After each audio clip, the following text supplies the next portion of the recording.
10 years later, by Alexandre Dumas. Chapter 15. The Consent of Athos. Raoul quitted the Palais Royal full of ideas that admitted no delay in execution.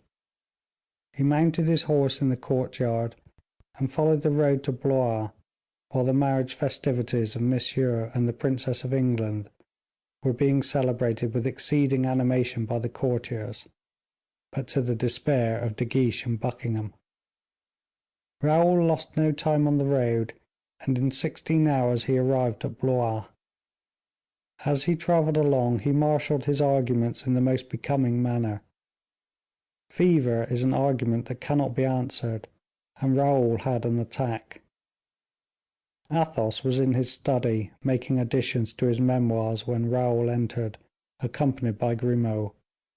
Keen-sighted and penetrating, a mere glance at his son told him that something extraordinary had befallen him.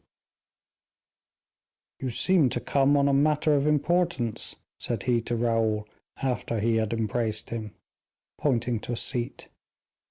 "Yes, monsieur," replied the young man, "and I entreat you to give me the same kind attention that has never yet failed me." "Speak, Raoul."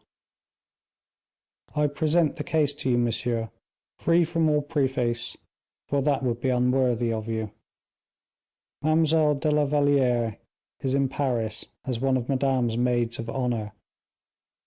I have pondered deeply on the matter. I love Mademoiselle de la Valliere above everything, and it is not proper to leave her in a position where her reputation, her virtue even, may be assailed. It is my wish, therefore, to marry her, monsieur, and I have come to solicit your consent to my marriage." While this communication was being made to him, Athos maintained the profoundest silence and reserve. Raoul, who had begun his address with an assumption of self-possession, finished it by allowing a manifest emotion to escape him at every word. Athos fixed upon Bragelonne a searching look, overshadowed indeed by a slight sadness. "You have reflected well upon it?" he inquired. "Yes, monsieur." "I believe you are already acquainted with my views respecting this alliance?" "Yes, monsieur," replied Raoul, in a low tone of voice; "but you added that if I persisted—" "You do persist, then?" Raoul stammered out an almost unintelligible assent. "Your passion," continued Athos, tranquilly, "must indeed be very great, since, notwithstanding my dislike to this union, you persist in wanting it." Raoul passed his hand trembling across his forehead to remove the perspiration that collected there. Athos looked at him, and his heart was touched by pity. He rose and said, "It is no matter. My own personal feelings are not to be taken into consideration, since yours are concerned. I am ready to give it. Tell me what you want." "Your kind indulgence, first of all, monsieur," said Raoul, taking hold of his hand. "You have mistaken my feelings, Raoul. I have more than mere indulgence for you in my heart." Raoul kissed as devotedly as a lover could have done the hand he held in his own. "Come, come," said Athos, "I am quite ready. What do you wish me to sign?" "Nothing whatever, monsieur, only it would be very kind if you would take the trouble to write to the king, to whom I belong, and solicit his majesty's permission for me to marry Mademoiselle de la Valliere." "Well thought, Raoul. After, or rather before myself, you have a master to consult, that master being the king. It is loyal in you to submit yourself voluntarily to this double proof. I will grant your request without delay, Raoul." The count approached the window, and leaning out, called to Grimaud, who showed his head from an arbor covered with jasmine, which he was occupied in trimming. "My horses, Grimaud," continued the count. "Why this order, monsieur?" inquired Raoul. "We shall set off in a few hours." "Whither?" "For Paris."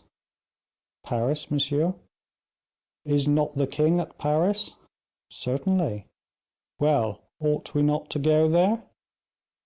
"Yes, monsieur," said Raoul, almost alarmed by this kind condescension.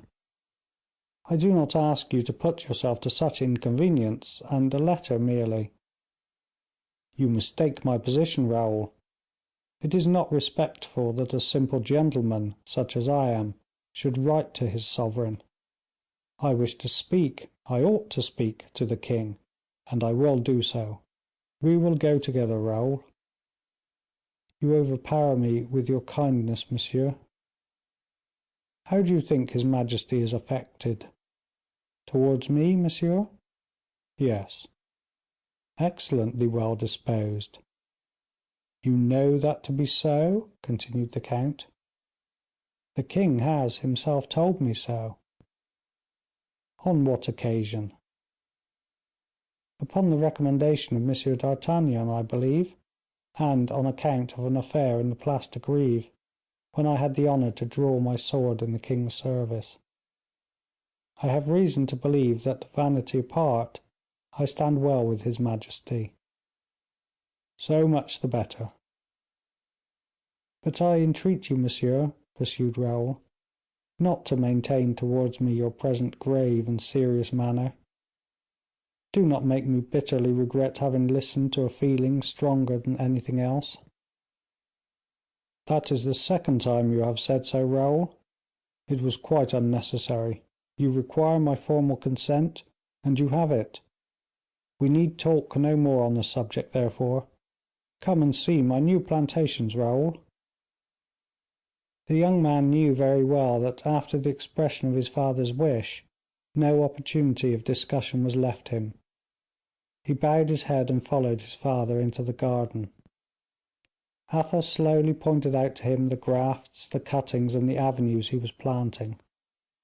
This perfect repose of manner disconcerted Raoul extremely. The affection with which his own heart was filled seemed so great, that the whole world could hardly contain it. How then could his father's heart remain void and closed to its influence? Bragelonne, therefore, collecting all his courage, suddenly exclaimed, "It is impossible, monsieur, you can have any reason to reject Mademoiselle de la Valliere. In Heaven's name, she is so good, so gentle and pure, that your mind, so perfect in its penetration, ought to appreciate her accordingly. Does any secret repugnance, or any hereditary dislike, exist between you and her family?" "Look, Raoul, at that beautiful lily of the valley," said Athos. "Observe how the shade and the damp situation suit it, particularly the shadow which that sycamore tree casts over it, so that the warmth, and not the blazing heat of the sun, filters through its leaves." Raoul stopped, bit his lips, and then, with the blood mantling in his face, he said, courageously, "One word of explanation, I beg, monsieur. You cannot forget that your son is a man." "In that case," replied Athos, drawing himself up with sternness, "prove to me that you are a man, for you do not show yourself a son. I begged you to wait the opportunity of forming an illustrious alliance. I would have obtained a wife for you from the first ranks of the rich nobility. I wish you to be distinguished by the splendor which glory and fortune confer, for nobility of descent you have already." "Monsieur," exclaimed Raoul, carried away by a first impulse, "I was reproached the other day for not knowing who my mother was." Athos turned pale, then, knitting his brows like the greatest of all the heathen deities, "I am waiting to learn the reply you made," he demanded, in an imperious manner. "Forgive me, oh, forgive me!" murmured the young man, sinking at once from the lofty tone he had assumed. "What was your reply, monsieur?" inquired the count, stamping his foot upon the ground. "Monsieur, my sword was in my hand immediately. My adversary placed himself on guard.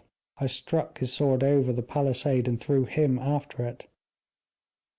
"Why did you suffer him to live?"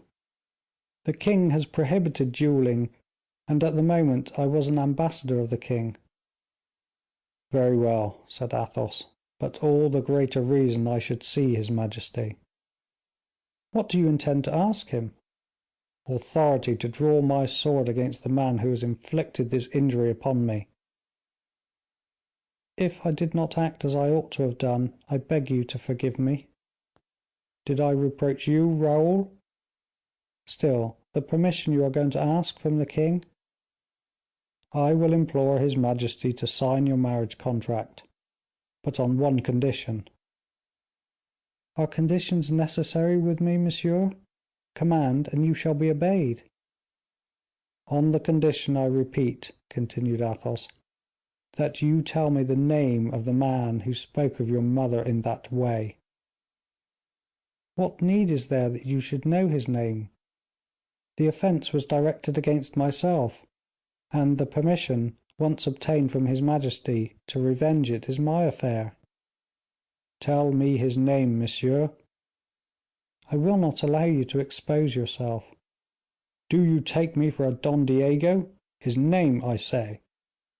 "You insist upon it?" "I demand it." "The Vicomte de Wardes." "Very well," said Athos, tranquilly, "I know him. But our horses are ready, I see, and instead of delaying our departure for a couple of hours, we will set off at once. Come, monsieur." Chapter 16.